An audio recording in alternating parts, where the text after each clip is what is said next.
স্বপ্ন ছিল মাঝ আকাশে পাখির মতো উড়ে বেড়াবে, কিন্তু সেই স্বপ্নটা যেন কাল হয়ে দাঁড়ালো অসীম জোয়াদের। এটি যেন সিনেমাকেও হার মানাচ্ছে।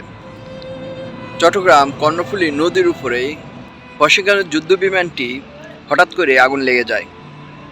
আগুন লেগে যাওয়ার পর ওই বিমানের মধ্যে থাকা দুইজন পাইলট প্যারাশুটের মাধ্যমে বের হয়ে আসেন, কিন্তু বের হয়ে এসেও শেষ রক্ষা হলো না।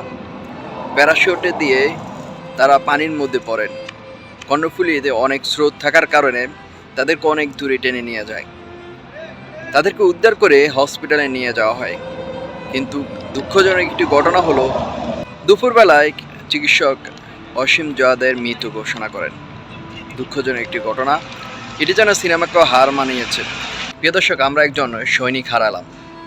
অসীম জোয়াদের পরিবারে আমরা দেখতে পেয়েছি তার দুটি সন্তান রয়েছে, স্ত্রী রয়েছে, তাদের কি হবে, হঠাৎ করে কি হয়ে গেল।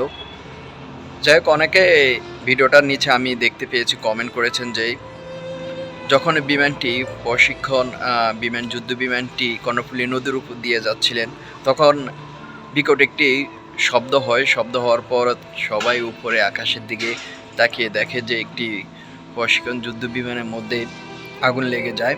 তখন প্যারাশুট দিয়ে দুইজন পাইলটকে তারা বের হইতে দেখে। অনেকে আবার বলতেছে যে তারা অনেক দূর থেকে, জনবহুল এলাকা থেকে এই কর্ণফুলী নদীর উপরে নিয়ে আসে।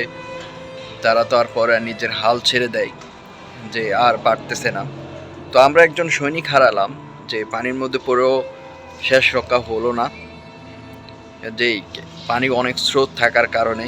আবার অনেকে কমেন্ট করতেছে, বলতেছে যে যত পুরাতন বিমানগুলো আছে সেগুলা দিয়ে প্রশিক্ষণ দেওয়া হয়, আর এত তাড়াতাড়ি এটি কিভাবে এমন হলো সেটাও অনেকে প্রশ্ন করতেছে।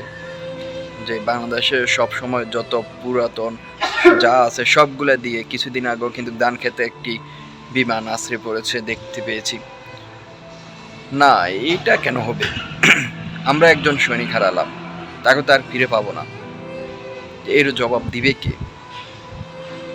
যত আচ্ছা, তার বিমানটি যখন উপরে উঠানো হয়েছে তখন কি মানে এর আগে কি তার যান্ত্রিক ত্রুটি বা কোনো কিছু কি দেখানো হয়নি, বা দেখার দরকার ছিল না যে কোনো জায়গায় কি সমস্যা আছে কিনা? না, এগুলা কি? যাই হোক, আমি এখানে মন্তব্য করছি, আপনারা দেখতে পেয়েছেন ইতিমধ্যে সামাজিক যোগাযোগ মাধ্যমে। আপনারাও কমেন্ট করবেন যে যুদ্ধ বিমানটি যে সিনেমাকেও হার মানিয়েছে, দুইজন পাইলট কীভাবে প্যারাশুট দিয়ে নেমেছে। দুঃখজনক ঘটনা কর্ণফুলী নদীর উপরে।